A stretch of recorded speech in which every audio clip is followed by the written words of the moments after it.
Good evening, ladies and gentlemen. Does it work? My name is Stefan Simon. I'm the director of the Institute for the Preservation of Cultural Heritage. And it's my great pleasure to welcome you tonight to a special lecture in what we call the Serious Dialogues in Heritage Science.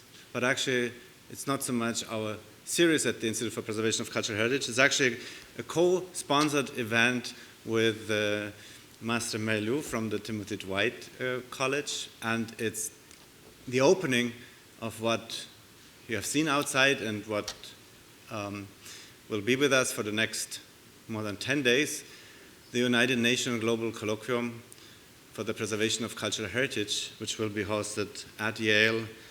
And it's a great pleasure to have Sarah Parcak here to open that.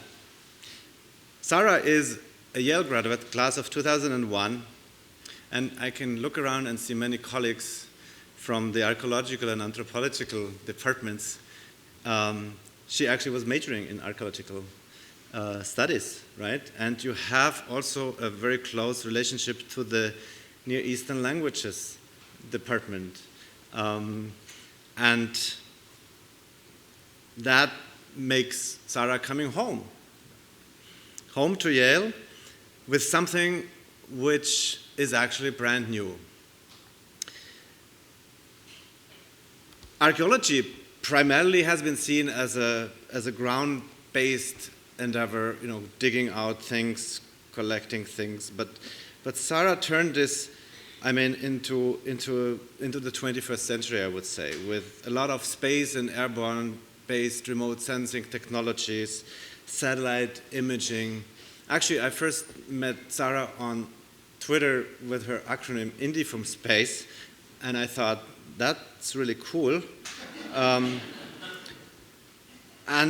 she's tremendously successful. Just recently, if you follow the news, like half a year ago, I knew you from Egypt mostly, and now I know her from Newfoundland because she discovered a Viking settlement. And the link to the preservation of cultural heritage, which is most prominent in her work, and I'm very proud that she will speak to us tonight, is connected to an issue which goes close to our hearts in the cultural heritage community since many years, but most recently more and more. The looting of ancient sites, the illicit traffic which goes on an industrial scale, not only in the Middle East. We are seeing that of course in the Middle East, but also in Africa, also in Asia, also actually in North America, in many regions of the world. And the modern tools developed by Sarah, who is now actually associate professor of anthropology at the University of Alabama in Birmingham, and the founding director of the UAB Laboratory for Global Observation. Her great success, the TED Award 2016, she will speak about that, how that links to her initiative of crowdsourcing, this struggle against looting and illicit traffic. And before I welcome Sarah on the stage, I would like to tell you that there will be another event, actually the Master Tea tomorrow at 4:30 in the Timothy Dwight House. And I would like to, with Sarah, where especially undergrads can come and learn about Sarah's career, how she started out and how she got where she is now. But also take this button with you, Unite for Heritage, the logo, I think, or the mission for the next 10 days here at Yale, with many, many events following Sarah's presentation. So please join me in welcoming Sarah Parcak.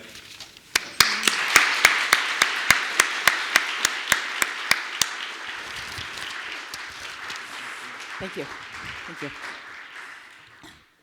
I can't tell you what an incredible pleasure and honor it is to be back here.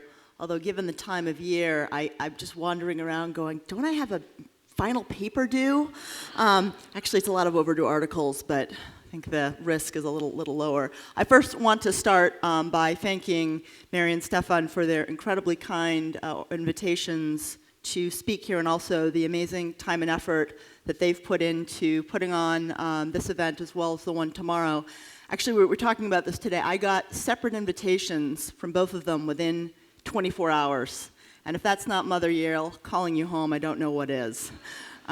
So it's just really wonderful to be back here. It's also a real pleasure to be able to thank some people who are in this room without whom I simply would not be in front of you today.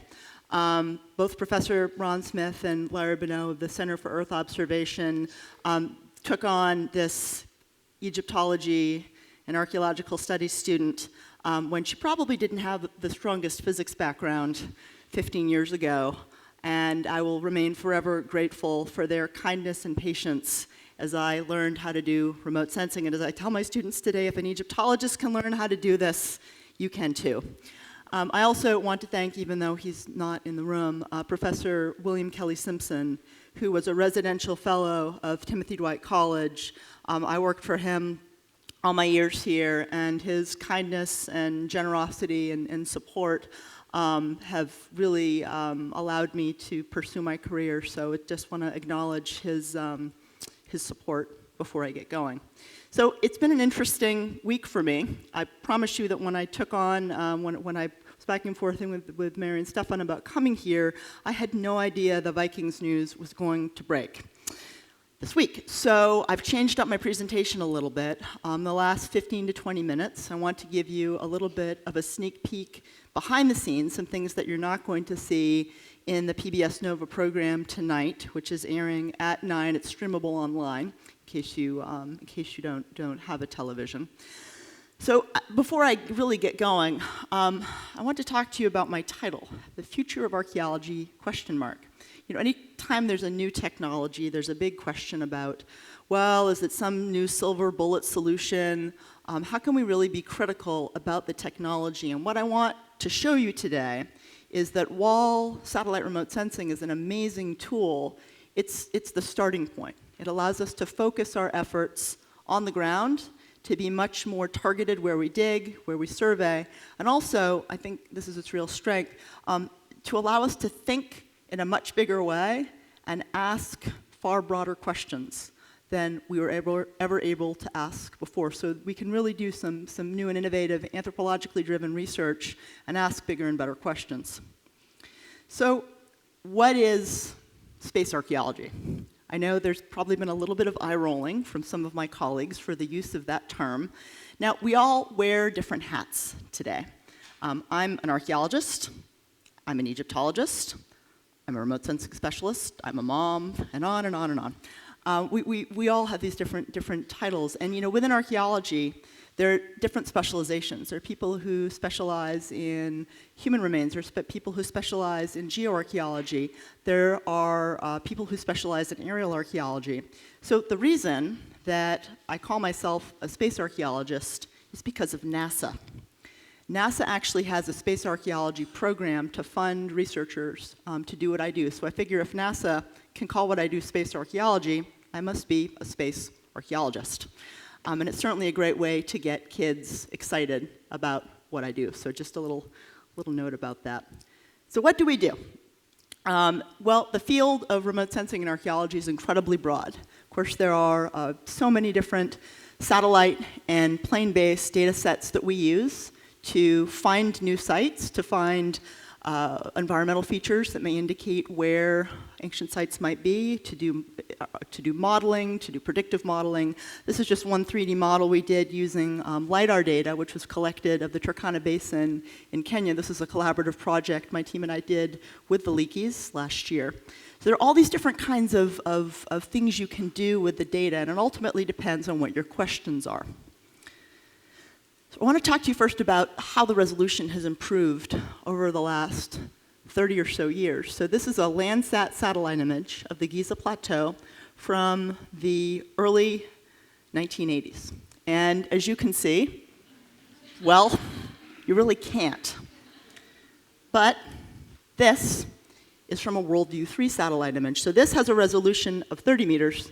This has a resolution of 30 centimeters, 10 inches. The resolution of the imagery has improved significantly. I don't think you can see anyone there, but you can actually now see people from space.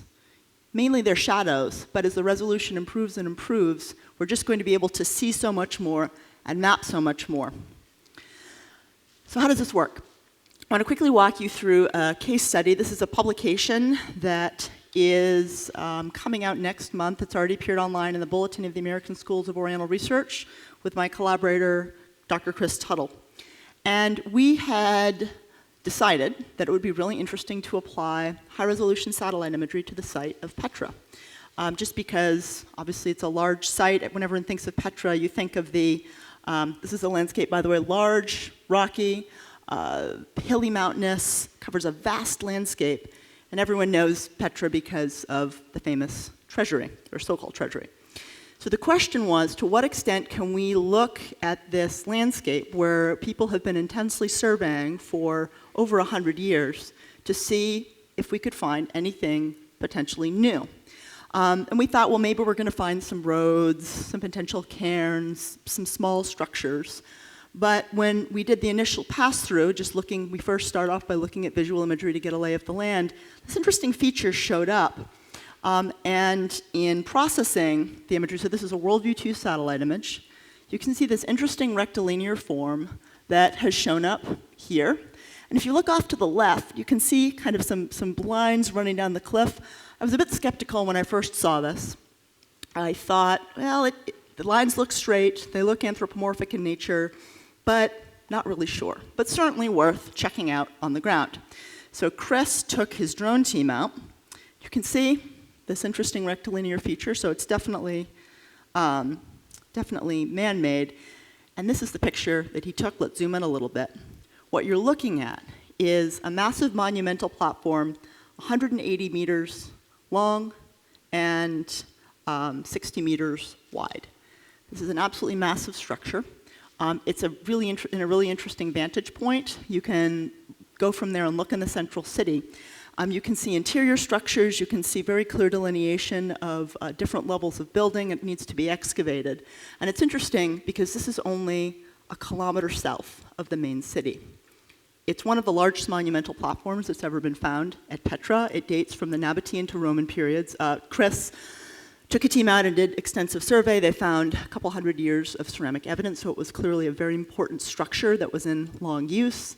And you can actually see it from, when you stand on top of it, you can see the main city, but when you stand in the main city, you can't see the structure.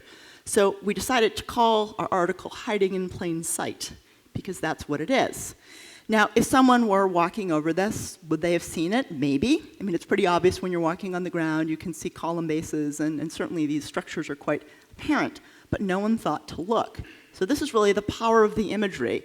It shifts your perspective just that little bit and allows you to overturn long-held assumptions about very known landscapes. So just from this study we've done at Petra and in other parts of the world, I think we need to begin reassessing most of the world's well-known sites, because again and again when my colleagues look at satellite data for these really well-known sites like Angkor Wat and Karakol and elsewhere, they find the sites were significantly larger, and there are other sites nearby related to them.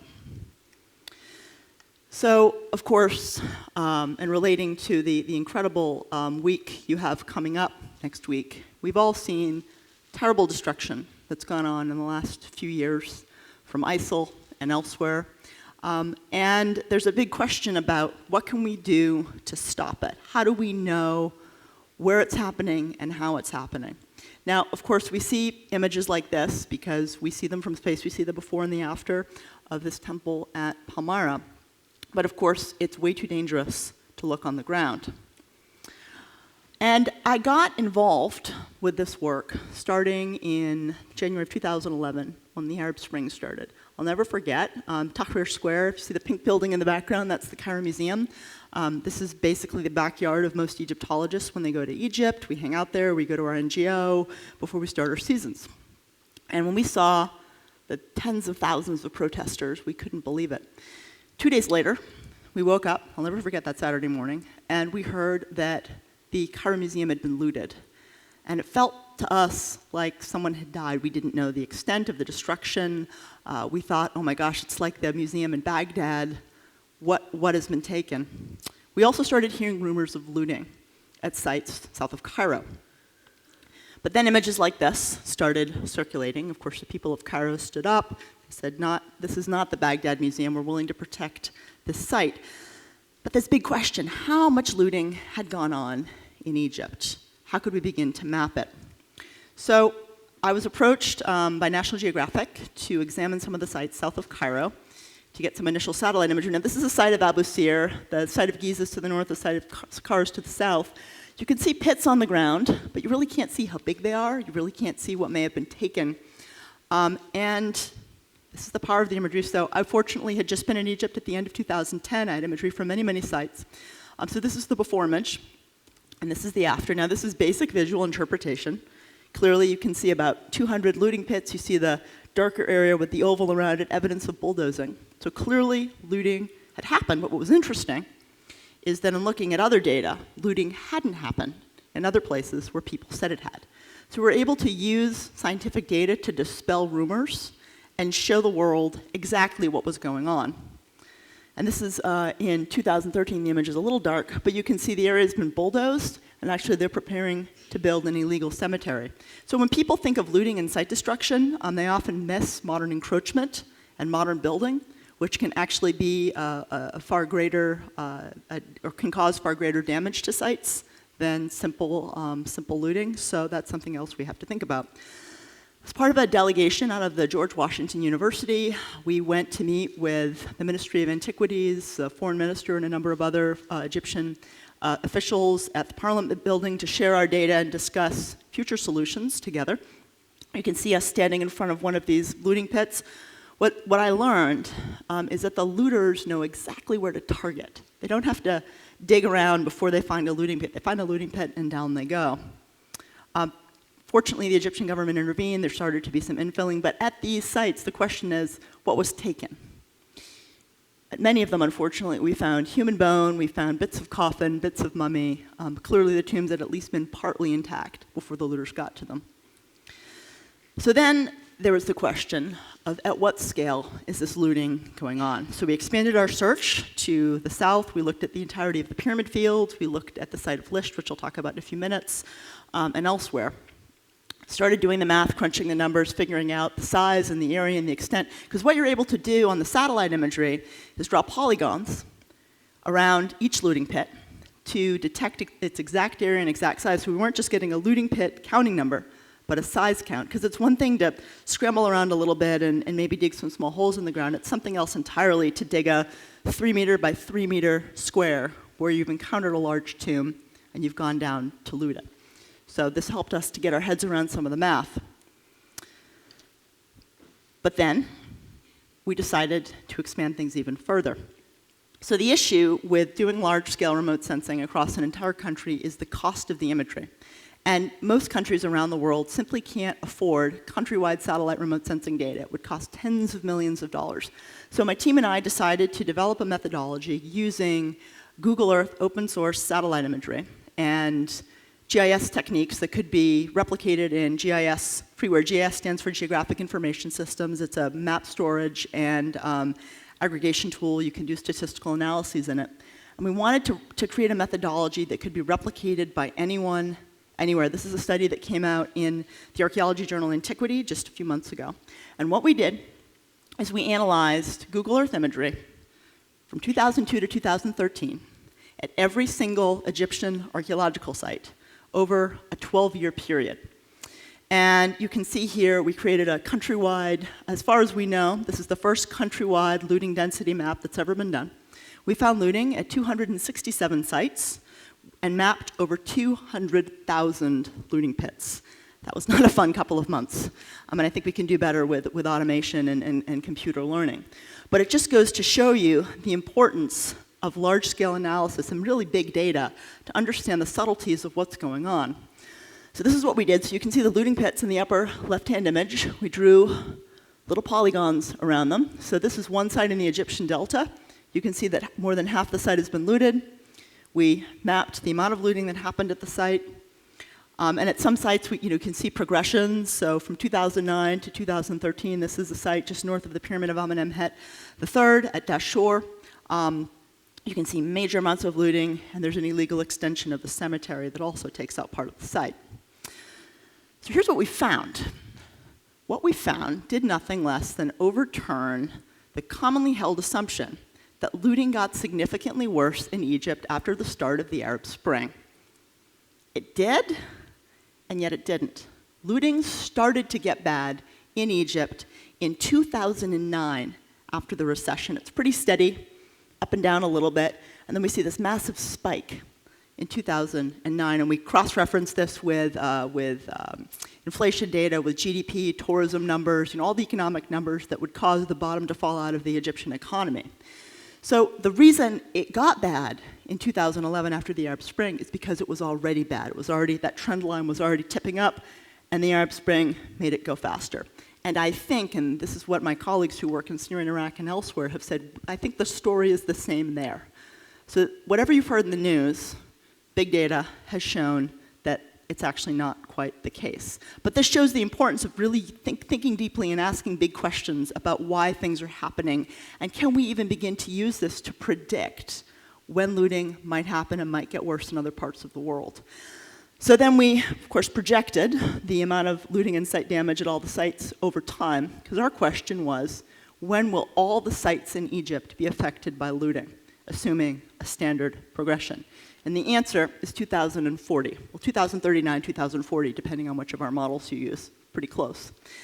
And that's very interesting, because this is completely coincidental. It matches the so-called tipping point for when you're going to see major environmental changes, and I think potentially they're connected. So there's the work from space, but then there's the important work on the ground. So mapping looting is only the beginning. You've got to go in on the ground. You've got to have what's called community archaeology. You have to figure out why these problems are happening, engage with communities to create ultimately new economic opportunities. Because that's really the only way that we're going to be able to stop the looting, or at least one of the ways we're going to be able to stop it. So this site, which is called Lisht, is an incredibly important site. It was the royal burial site for Egypt's kings in the Middle Kingdom, the great Renaissance period, a time of great resurgence in art and architecture and literature. If any of you have taken introductory hieroglyphs here at Yale, you're learning Middle Egyptian. You're learning the language from that time period. I absolutely love this particular period. It's really an amazing one, and I've been very fortunate. I have a brand new project in collaboration with Egypt's Ministry of Antiquities, and we went to Lisht to start excavation work this past December. So this is an image showing the amount of looting that's happened just in North Lisht. So this is before and after, and you can see there are hundreds of pits. There are almost 1,000 tombs looted at Lisht. We first went to do a ground truthing trip about a year ago, and we could see that many of the tombs were probably intact. How did we know this? Typically, tombs in Egypt are called mastaba tombs. That's Arabic for bench, and you can see there's a mud brick that's covering the shaft tomb. Looters broke through the mud brick. You could see the area littered with mud brick and went down. Now, was it looted in antiquity? Maybe. I can't tell you that. What I can tell you is at least the top of the mastaba was intact. And we've seen a pretty significant spike in the number of Middle Kingdom antiquities that the Egyptian government has recovered from illegal sales overseas. So clearly, a lot of these tombs were intact. So we decided to work in an area in South Lisht. Now, initially, I had applied for permission from the ministry to do survey work. So my team and I were on the ground mapping these looted pits, and we thought we would potentially see what we could do to conserve any one of them, or at least begin to protect them. But my Egyptian co-director, Mohammed Youssef, who's a very good friend, said, look, there's this amazing tomb. We think it's been totally looted, but given what we've just found, these gorgeous inscribed blocks, we think the looters are going to come back. What kind of emergency conservation or excavation can we do to protect this really important tomb? We don't know who it is, we don't know who the owner is, but what can we do? So you can see a pretty standard upper-class Egyptian tomb. You've got 3 niches. It would have originally been a rock-cut tomb. This would have been the roof. It's collapsed in antiquity. And I thought, well, you know, it's our first season. Of course, we want to make sure we develop this as a long-term collaboration. We employed many local people, and we started to clear the tomb and clean it. And I thought the looters had gotten most things, but we started to find amazing inscribed pieces. This is an absolutely gorgeous, gorgeous piece. Color is very well preserved. We found many, many fragments like this one. And then, much to my surprise, partway through the season, we uncovered the name of the tomb owner, Antef. We uncovered many of his titles. He was overseer of the army. He was overseer of the treasury. He was the sole companion of the king. In other words, a pretty important guy, and not surprising that he would have this very nice tomb. So he was the general in the time of Senwosret I, son of Amenemhet I. Senwosret I and Amenemhet I both have their tombs at Lisht, with thousands and thousands of tombs there. You see that the Middle Kingdom capital of Ichtawi, which is from about 3,800 years ago, was located just to the east of the Royal Pyramid Field. And so you have to think, of course, the courtiers and the artisans and the princes and princesses and all the people in the courts of the kings would have been buried at Lisht, which is why the tombs are so rich. Much to our surprise, as we started excavating the niche, we found this stunning, intact false door. It was originally down. We put it up. We're able to read most of what's there, learn a lot about Antef. And you can actually, even though he's partly cut out, see him seated here. And what's interesting about this tomb, it's been looted multiple times. So these tombs, which looters come in now and loot, probably have long and rich histories that need to be untangled so we can better understand how and why they look the way they do. We really don't have any sense of this with regards to looted sites. So I'm talking to my Egyptian co-director, Mohammed Yosef. We have our wonderful crew of Guftis, these amazing Egyptian diggers from Upper Egypt.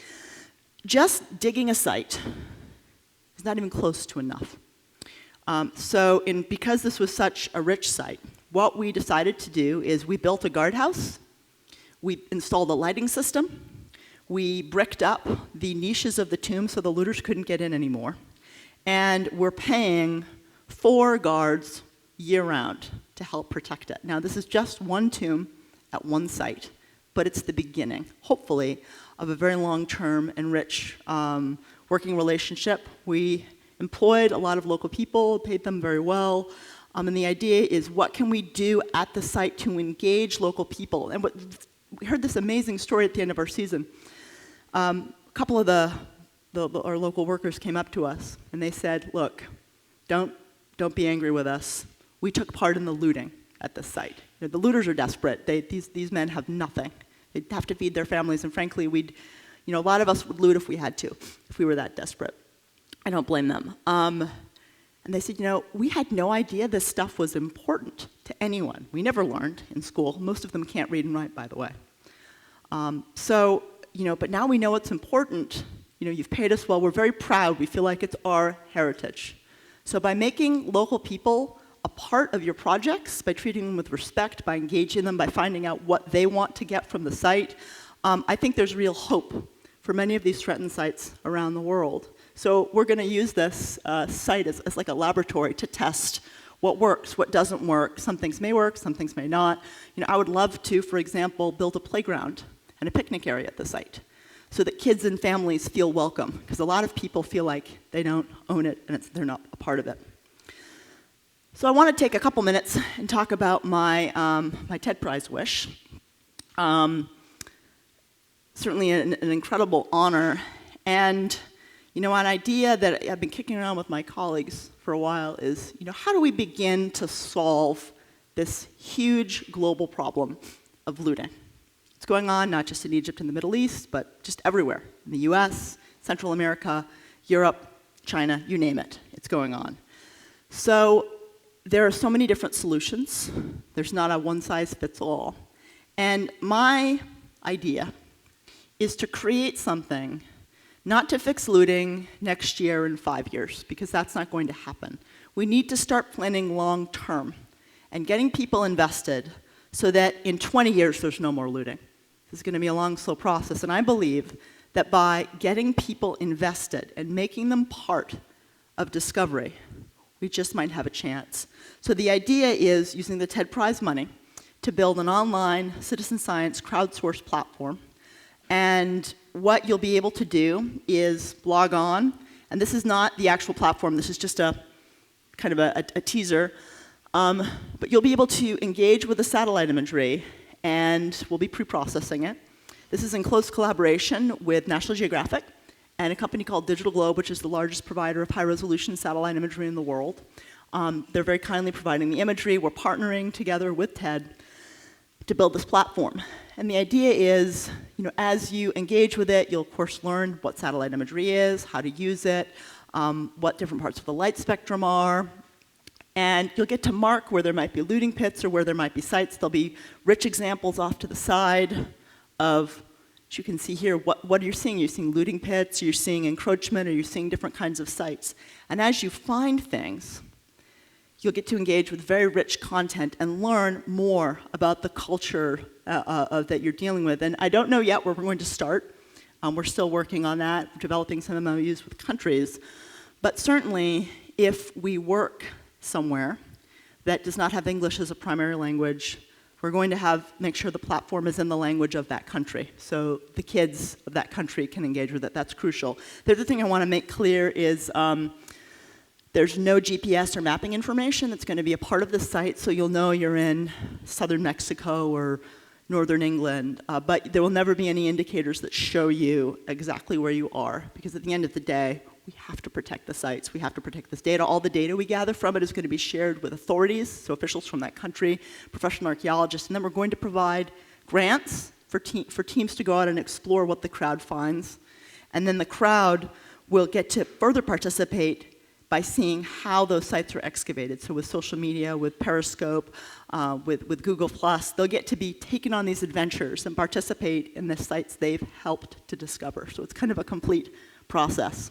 And I know crowdsourcing has worked very well in other parts of the world. This is at a much bigger scale, so we'll be learning as we go. So I'd like to end my talk, the last kind of 15 or 20 minutes, by talking about something that I promise you Egyptologists generally don't talk about, which is the Vikings. I am probably a lot more surprised than all of you to be talking about this at Yale, where, with all due respect to the North specialists in the audience, for me, when I was an undergraduate, the Romans felt a little too early for me. But this is how life goes. Kind of how I got involved, this was about 2 years ago, after I'd done a program with the BBC and Discovery Science on the Roman world, and I did half my PhD on the late Roman Empire in Egypt, so it wasn't really a big step for me, and that's really the work you saw at Petra. That's one of the projects we did. So in the Rome program, I'd collaborated with my team with diverse specialists. I mean, we now have a number of peer-reviewed publications, so it worked out really nicely, and the BBC had said, well, why don't you do Vikings next? And I said, why don't you find a specialist? Because I don't know anything about the Vikings, aside from the one day I teach in my introductory archaeology class. I know it's a rich and diverse field. I know enough to know that there's no way I could possibly learn enough to do a project like this. And they said, why don't you do Vikings?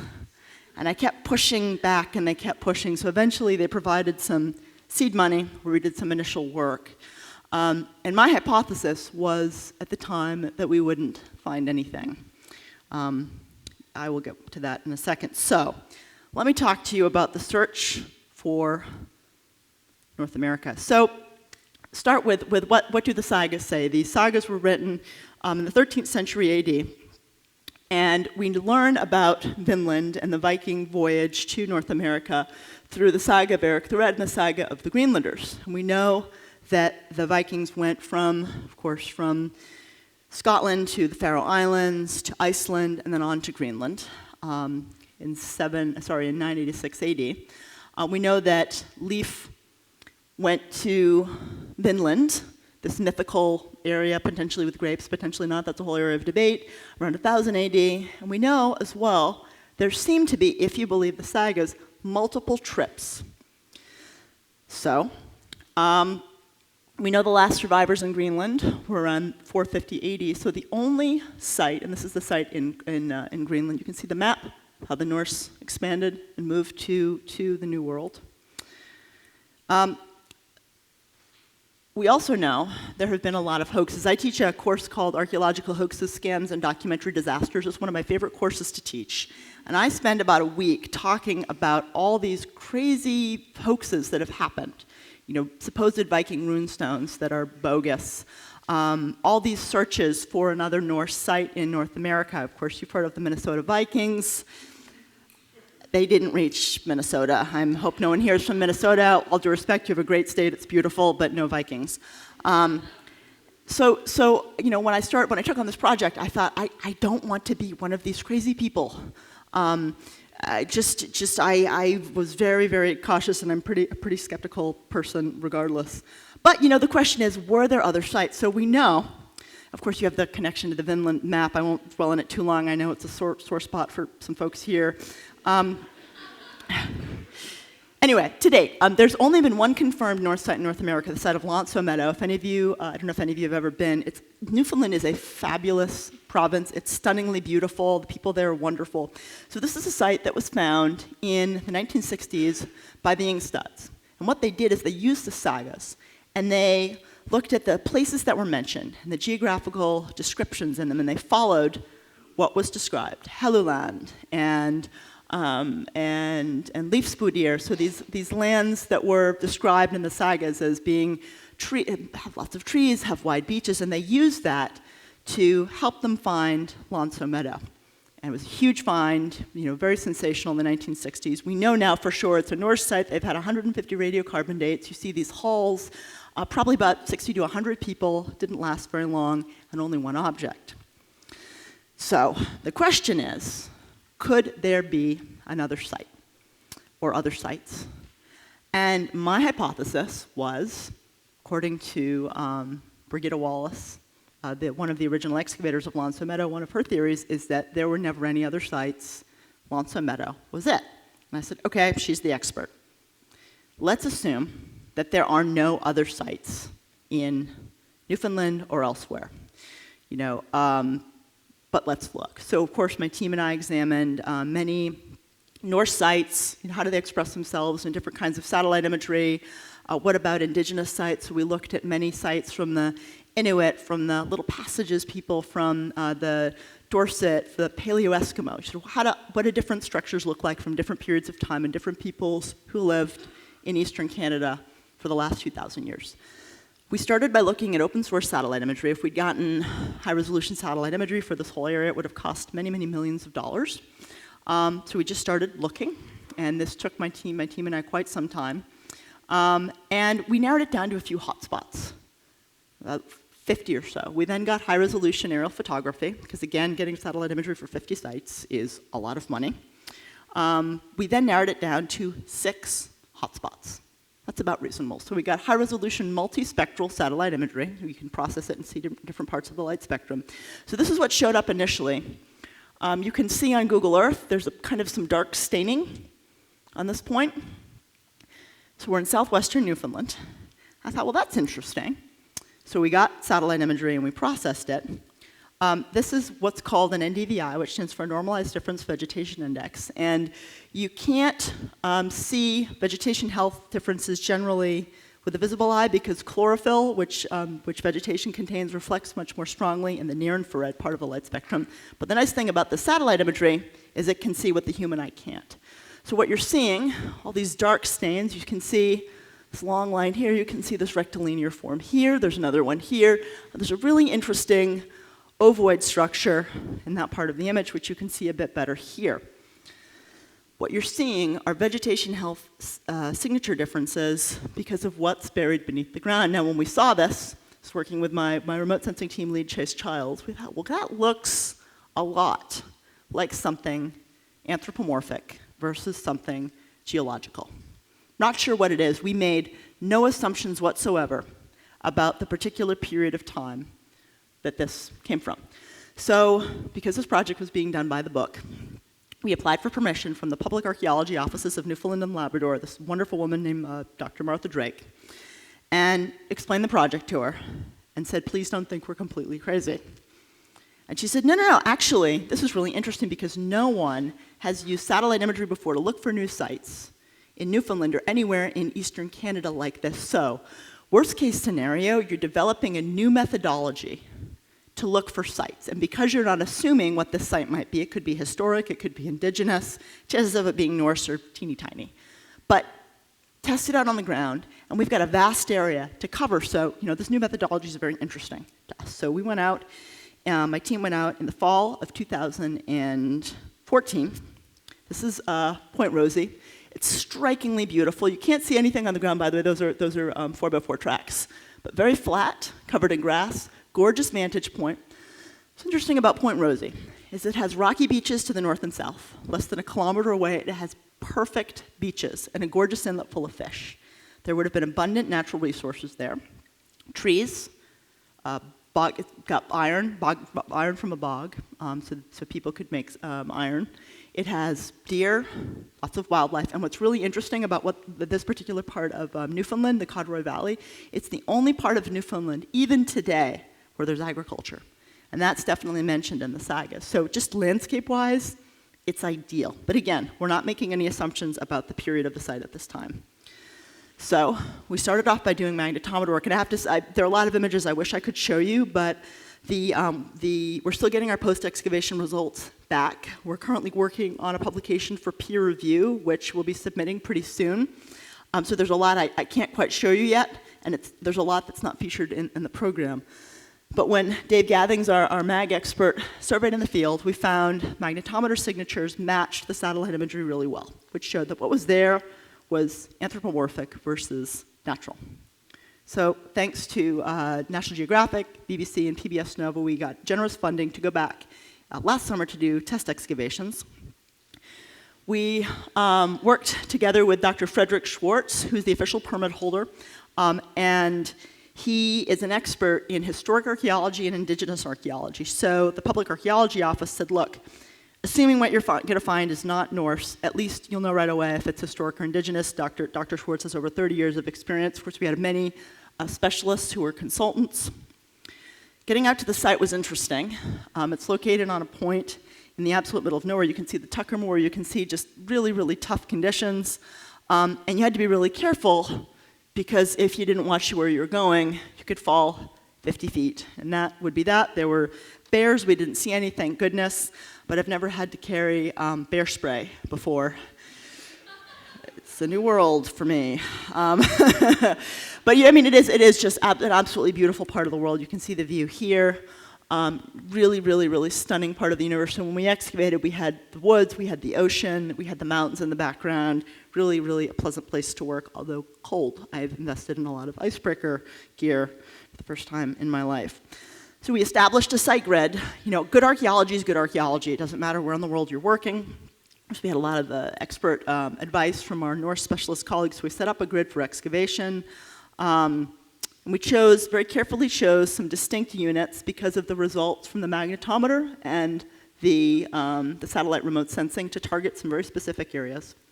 So this area to the north, we tried to see if we could find some subsurface architecture to map the satellite imagery. And what we found, even though it's really mucky, you can see some lines running through this.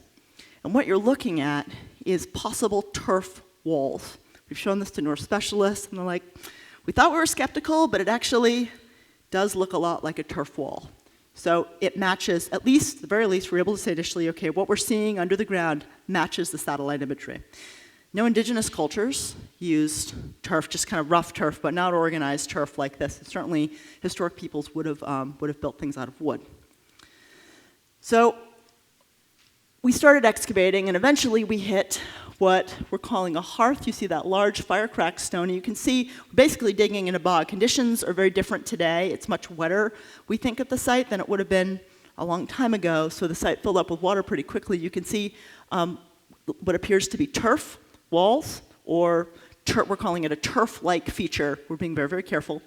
But what's interesting about fire-cracked rock is there's a bowl that's lined with stones, and we found 20 pounds of bog iron, roasted bog iron, by the way, just within that scoop. So some experts have come out in the press, of course this is very controversial, and said it's accidental burning of bog iron. We see this elsewhere. I'm like, okay, I'm willing to take a couple handfuls of bog iron that's in a bog, and you make a fire and some of it gets burned, but 20 pounds of bog iron that's directly in the bowl of a fire with almost like a concreted carbonized stone, that's not coincidence. And by the way, this hearth looks a lot like a lot of other hearths that my North Specialist colleagues have seen in other parts of the world. So anyway, you can see a better shot of it here. You can just see the bowl right here. And what's interesting, you can't really see it very well in this picture, but there's a stone-lined feature running off to the north. And our question is, if you're going to heat something, there's probably going to be some kind of a chimney. Could it be that? Could this be it? And what's interesting is the wind would pick up, and it would be the strongest at that part of the site. So the Norse knew what they were doing when they were constructing these hearths, and you had to get very high temperatures. So of course they're going to put their fires in the part of the site where the wind is strongest. So here's some of the bog iron from roasting, different sizes, a lot of big pieces, a lot of small pieces. Here's some other close-up shots of the turf. You can see it interestingly aligned. We didn't hit the corner, like I said, we only had a short amount of time there. But you can see it stops. If this were natural, it would keep going, and it stops directly on the dense clay-like feature or surface, natural surface into which the actual hearth was dug. So it was put there intentionally. By who? Good question, but you can see the strips right there. Pretty clear. So, post-excavation, of course, we've analyzed the bog iron carefully, and what we did, and I can't show the image, but you'll see it tonight, our colleague, Dr. Tom Birch, who's a Norse metallurgy specialist, cut open several pieces of bog iron and looked at it under a scanning electron microscope, because my initial thought and you'll hear me say this in the program tonight, was it's slag. Slag looks very bubbly, and if you look at some of these pieces, they look very bubbly. It looks like slag. It's got a heft to it. But when he looked at it under the scanning electron microscope, and even he was fooled, by the way, when the Norse metallurgy specialist tells you it's slag, you go, okay, but you tell me, I'm not the expert. But when he cut it in half, what he found is it's roasted. So what the Norse would do is they'd collect bog iron, which is very crumbly and easy to break apart. This stuff isn't easy to break apart at all. And they'd put it into a hearth. And rather than put it in a furnace at a very high degree where it would have exploded because of it's so damp, they would have gently dried it out and roasted it to get off some of the impurities, which is why we saw the bubbling. And under the scanning electron microscope, what Dr. Birch and his colleagues saw was iron ore with an 85 to 90% concentration. So whoever, I'm being careful, whoever roasted this knew what they were doing. It's the first phase in iron production. So we've had a number of radiocarbon dates taken of the site. We've had 13, and by the way, Lonzo Meadow has had over 150. Give us some time, we'll build up to that. There's really poor organic preservation on site. You'll see kind of a down moment in the documentary. The only two bits of organic or decent organic remains we had on the site were berries, but they're from a much higher context and they're much later, but that's okay. You want to get a full date range of sites. What's interesting is that piece of wood was found on top of the turf-like structure in the north. It dates to the 1600s. The first occupation in this part of Newfoundland wasn't until the mid to late 1700s. So our first date for the site predates anyone on the site, and that is about 30 centimeters above our first occupation layer. What's really interesting is the date that we have from the carbonized material on the bog iron, which is that. That is not in the program. Never mind. Don't shoot the messenger. We have another date of about, I think it's 806 from the bog iron itself. Obviously, we need to go back. We need to do a lot more dating. But the date ranges from a good context on site. Two dates, obviously 2 dates doth not a site make. It's the beginning. But they're from good context, are from the 9th to 13th centuries AD. That is suggestive. And also, this cap is very suggestive, because if we have a date of 1654, 30 centimeters above our first bits of turf wall. Obviously, that came far later. So we have a lot of work left to do on site. We're collecting all of our post-excavation reports this summer. We're going to be going back to Point Rosie. So just kind of some is it, isn't it? We've got definitive bog iron roasting. So no matter what, without even giving an attribute of a specific culture, we have the second pre-Columbian iron processing site in North America. I feel very comfortable saying that. I think the evidence is very clear. Our Norse specialist colleagues, at least most of them, feel very comfortable saying that. We have no indigenous remains whatsoever. You typically find a lot of flint on sites. Nothing. No indigenous groups smelted iron. We have no historic remains on site. Nothing ceramic. And you find tons and tons of ceramics and iron. And what's interesting, too, is historic peoples would have brought their iron with them. So they certainly did not. There's no evidence, according to historians, of any historic groups, or European and French, smelting. We thought we might have some clench bolts or rivets or nails, but it's just the way the bog iron crumbled, I guess. They look like it. We're hoping, going back this summer, to do more in that. By the way, the Dorset and the Inuit use meteoric iron. They do work with iron, but not in this way. So this summer, we'll be going back with a full team of specialists. We have what could potentially be additional features on site that are related to the processing of bog iron. Certainly going to be looking into some of the buildings. There could be some domestic context. We'll be doing detailed surveys. So we're at very, very early days. I am still bewildered by this whole thing. But I hope you've been able to see how cautious I've been. I'm not calling this a Norse settlement. So regardless of what you've read in the press, I'm not calling it that. I'm saying it's suggestive, it's exciting, it's the first site in 50 years that could potentially be a Norse site. If it is, to call it a settlement, that is an S word in archaeology.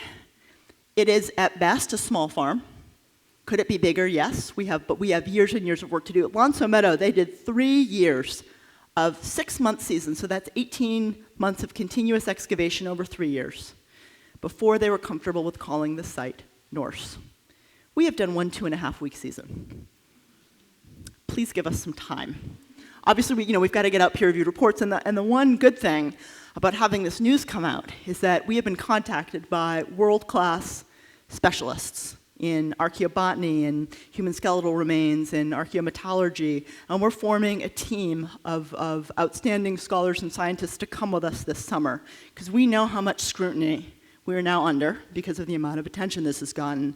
And if this is what it might be, the potential is enormous, and we want to do right by the site. And of course, connecting back to the original theme and thinking forward to next week, there's a tremendous opportunity for tourism. Western Newfoundland is incredibly depressed.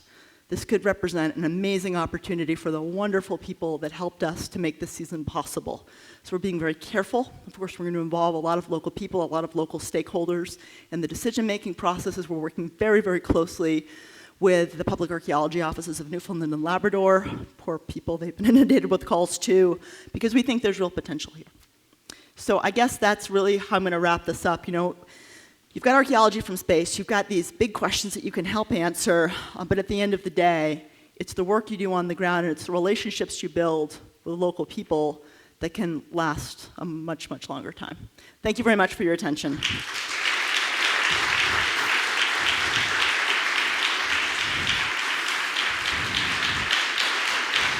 Thank you.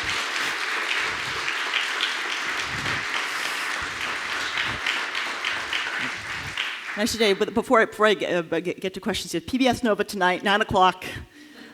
If you have kids, a caveat, there's one section that does discuss Viking poop. I had nothing to do with it. But for the boys and girls of a certain age, that may prove of great interest. It's very funny. So I guess I'll open it up to any questions, comments. You had mentioned that in looking at the satellite imagery that you had distilled it down to sort of 6 hot spots, you called them. Is there thought of doing some investigative excavations at those other sites too, or does this one seem to be the most promising? Great question. Yeah, no, this one seemed to be the most promising. And what we've realized is that now that we know how sites like this express themselves, both in Google Earth and in the multispectral imagery, we now need to reassess the entirety of the coastline of Newfoundland because we're pretty sure that we've missed things. If you believe the sagas, because it's how they found the first site, there are probably other sites out there. Aside from, because you can explain one site away. It's a one-off, they came, they left, it didn't work. If there's two sites, from what I've learned from my Norse colleagues, they're going to be more. Did they potentially occupy this coastline as intensively as they occupied other coastlines? Obviously, they were very careful with where they picked. So yeah, we have to go back and reanalyze the imagery, but our plan is to develop long-term survey strategies in the region. So that young man and then one in the front. When is the online thing about like finding the holes gonna be released? So, great question. There is going to be a National Geographic magazine article that comes out next month. It's the June issue, but it comes out in the middle to the end of May. And the cover story is going to be on looting in Egypt. So definitely, if you don't get National Geographic, as a National Geographic fellow, subscribe. It's still worthwhile to get the magazine, but it'll be out in May, and there's definitely going to be some rich online content connected to it. Great question. This person up front. Hi, thank you for coming. Thank you. So you mentioned that, I'm assuming that there's like millions of photos that you have to go through at any time, and you're always looking for, sites, and you kind of have to use a sense of intuition. How are you planning to, or are you planning to integrate AI or neural networks in order to find more sites so that you don't have to spend months on end looking for these sites? So I've developed one collaboration with Professor Richard Granger at Dartmouth University, and we've used AI to automate the process of looking for looting pits. And we've got about an 85 to 90% accuracy. The paper hopefully is under review right now. Hopefully it'll be accepted. And we figure that's about the accuracy of the human eye. I end up throwing out, and so does my team, about 1 in 10 looting pits, because is it a bush, is it a shadow, we're not sure. So we gear it so that we undercount rather than overcount. It's definitely possible to do machine learning. So once we have started collecting all this data from the crowdsourcing platform, the idea is to start looking at what patterns people are picking out, and is it a chemical signature or is it a specific shape? Obviously, different cultures in the world will express themselves differently, but then doing training and deep learning to get this process automated. So what we can do is batch feed satellite imagery into the computer and get it to spit out all the hotspots and then get the crowd to confirm those rather than the other way around. But this is what a lot of us doing this remote sensing work are thinking about. Up front. Thank you. The technology of space technology, is it a single technology or a bunch of technologies? And then the looting in Egypt, is it national or international? And are you following the news about KV62? And what do you think? Excuse me. One of those questions is more loaded than the other two. The looting in Egypt. So first question. I use off-the-shelf remote sensing software to do what I do. So there are different, a couple different packages: Erdos Imagine, ERMapper, Envy to do the remote sensing work. Those are standard, used by biologists, by meteorologists, by scientists all over the world. I can't code, but I work with students who are much smarter than I am that can. So certainly you're always, they're developing little add-ons to the programs. The looting in Egypt, why is it happening? Is it that people are coming in from other parts of the world and saying, I'd like a Middle Kingdom statue, I would like a mummy from the Ptolemaic period? Is there kind of concierge service looting like there is in the art world, where it's suggested that very wealthy people are behind a lot of the art thefts? I think there is. I think that is going on. But the problem is the laws are lax. The import-export rules and regulations are often ambiguous. And also, if you look at people like ICE, Homeland Security, they're doing the best job they can, but there are only a handful of people that are working for them. They can't stem the tide as fast as they'd like. With regards to the other news, which one of my colleagues termed Nefertiti, I did not come up with that. I think the challenge, so how do I say this? Okay. With this potential Norse discovery, right, we've been very, very careful.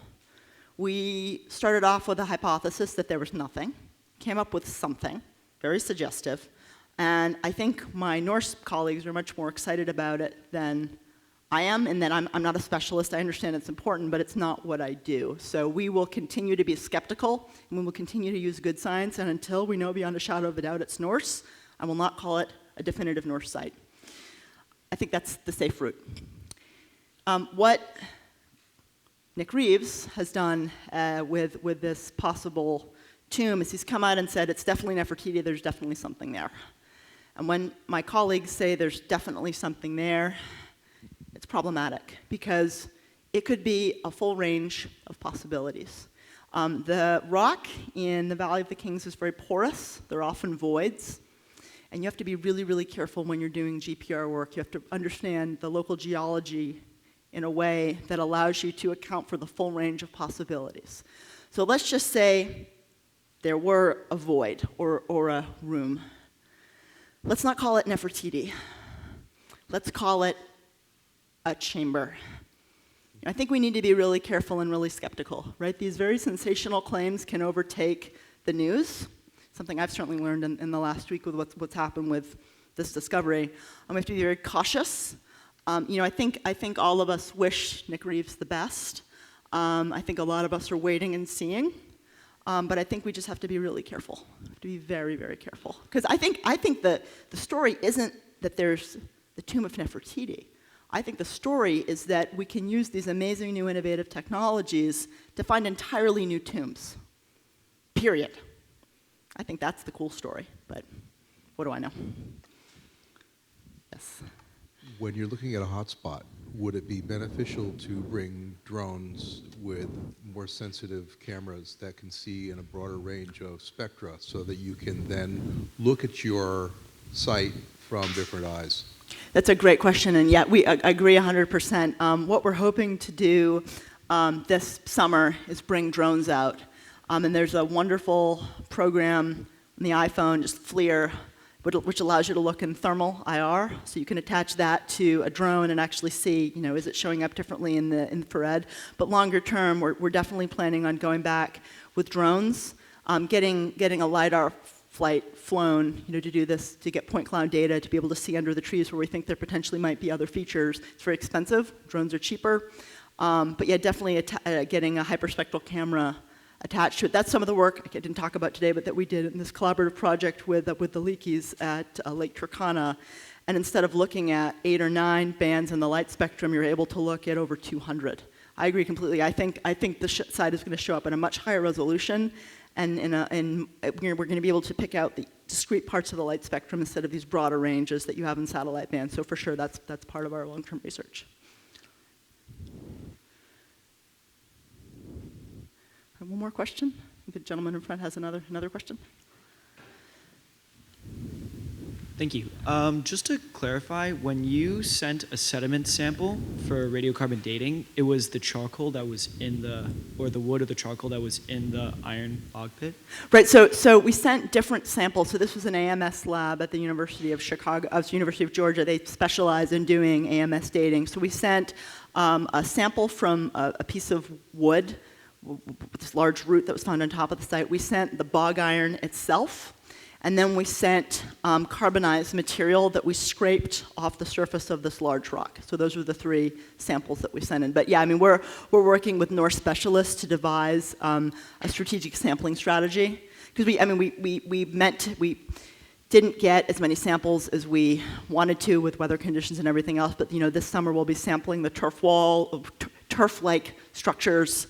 Will be hopefully, because there could be sort of micro conditions on site, and we'd hope to find charcoal in that hearth. I found thousands of fragments that were like this big, and you'd pick them up and they just go poof, because they're so inundated with water. So hopefully we'll find some good charcoal samples to date this summer. All right, last question. Can you tell us a little bit about the project with the leakies? What are you doing there in Africa? Sure. So, this is with Luis Leakey. Obviously, the family's been working in that part of the world for a very long time. And our hypothesis was that, or our question, was, can you use hyperspectral cameras and LiDAR data to develop predictive models of where potential fossil find spots might be? So we had locational data from them for many sites where they'd found fossils, both hominid and other faunal analyses, and they said we typically find them by just wandering around because they erode out of the sides of hills, and that takes a long time. It's not, the conditions aren't great. Can we focus their search and develop tools to find hotspots? And that's what we were able to do as part of this study. We used different parts of the spectrum from the hyperspectral camera to devise hotspots and zones where they could then go out and do survey work. So we're working on that publication right now. All right, well, thank you all very much. Really appreciate it.